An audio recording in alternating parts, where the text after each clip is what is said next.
अस्सलाम वालेकुम। उम्मीद है आप सब खैर आफियत से होंगे। तो आइए आज की आयतें शुरू करते हैं। बिस्मिल्लाहिर्रहमानिर्रहीम। वअक़समू बिल्लाहि जहदा ऐमानिहिम लइन जाअतहुम आयातुन युमिनूना बिहा कुल इन्नमल आयातु इंदल्लाहि वमा युशिरुकुम अन्नहा इज़ा जाअत ला युमिनून। शुरू अल्लाह के नाम से जो बड़ा मेहरबान निहायत रहम करने वाला है। और वो अल्लाह की कसमें खा रहे हैं शदो मत के साथ कि अगर इनके पास कोई निशानी आ जाए तो वो लाजमन ईमान लाएंगे। कह दीजिए कि निशानियाँ तो सब अल्लाह के इख्तियार में हैं, और ए मुसलमानों, तुम्हें क्या मालूम कि जब वो निशानी आ जाएगी तब भी ये ईमान नहीं लाएंगे। फिर इनके इसी मुतालबे का जिक्र आ गया कि किस तरह वो अल्लाह की कसमें खा खा कर कहते थे कि अगर इन्हें मौज़ा दिखा दिया जाए तो वो लाजमन ईमान ले आएंगे।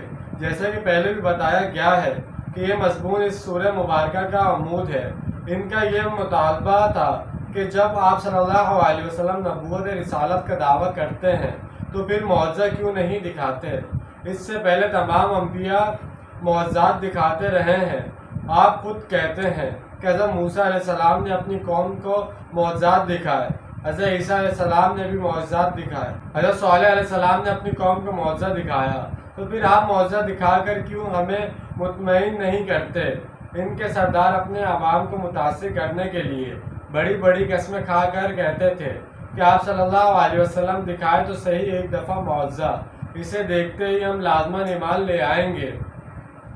आप सल्लल्लाहु अलैहि वसल्लम इन्हें साफ तौर पर बताएं कि ये मेरे इख्तियार में नहीं है, ये अल्लाह का फैसला है कि वो इस तरह का कोई मौज़ा नहीं दिखाना चाहता। इनकी इस तरह की बातों का क्योंकि मुसलमानों पर भी असर पड़ने का इम्कान था, इसलिए आगे फरमाया ये लोग ईमान तो मौज़ा देख कर भी नहीं लाएंगे, लेकिन मौज़ा देख लेने के बाद इनकी मोहलत ख़त्म हो जाएगी और वो फौरी तौर पर अजाब की गिरफ्त में आ जाएंगे। इसलिए इनकी भलाई इसी में है कि इन्हें मौज़ा ना दिखाया जाए। चुनाचा इनकी बातें सुन सुनकर जो तंगी और घुटन तुम लोग अपने दिलों में महसूस कर रहे हो, इसको बर्दाश्त करो और इनके इस मुतालबे को नज़रअंदाज करो। अब जो आयत आ रही है वो बहुत ही अहम है।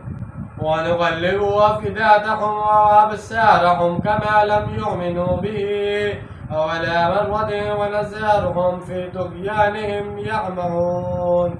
और हम इनके दिलों और इनकी निगाहों को उलट देंगे जिस तरह वो ईमान नहीं लाए थे पहली मर्तबा, और हम इनको छोड़ देंगे कि अपनी सरकशी के अंदर भटकते रहें। इस कायदे और कानून को अच्छी तरह समझ लीजिए। इस फ़लसफ़े का खुलासा ये है कि अल्लाह ताला ने इंसान को जो सलाहियतें दी हैं, अगर वो इनको इस्तेमाल करता है तो इनमें मज़ीद इजाफ़ा होता है। आप लोगों को इल्म सिखाएंगे तो आपके इल्म में इजाफ़ा होगा। आप आँख का इस्तेमाल करेंगे तो आँख सेहतमंद रहेगी, इसकी बसारत बरकरार रहेगी। अगर आँख पर पट्टी बांध देंगे तो 2-4 महीने के बाद बसारत ज़ाइल हो जाएगी। इंसानी जोड़ों को हरकत करने के लिए बनाया गया है।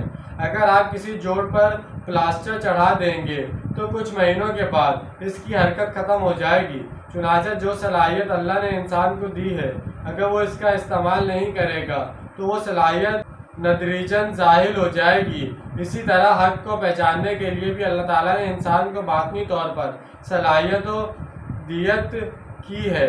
अब अगर एक शख्स पर हक़ मुनकशिफ हुआ है, इसके अंदर इसे पहचानने की सलाहियत मौजूद है, इसके दिल ने गवाही भी दी है कि यह हक़ है, लेकिन अगर किसी तासुब की वजह से, किसी ज़िद और हद धर्मी की सबब इसने इस हक़ को देखने, समझने और मानने से इनकार कर दिया तो इसकी वो सलाहियत कदरे कम हो जाएगी। अब इसके बाद फिर दोबारा कभी हक़ की कोई चिंगारी इनके दिल में रोशन हुई तो इसका असर इस पर पहले से कम होगा और फिर तदरीजन वो नौबत आ जाएगी कि हक़ को पहचानने की बातनी सलाहियत ख़त्म हो जाएगी।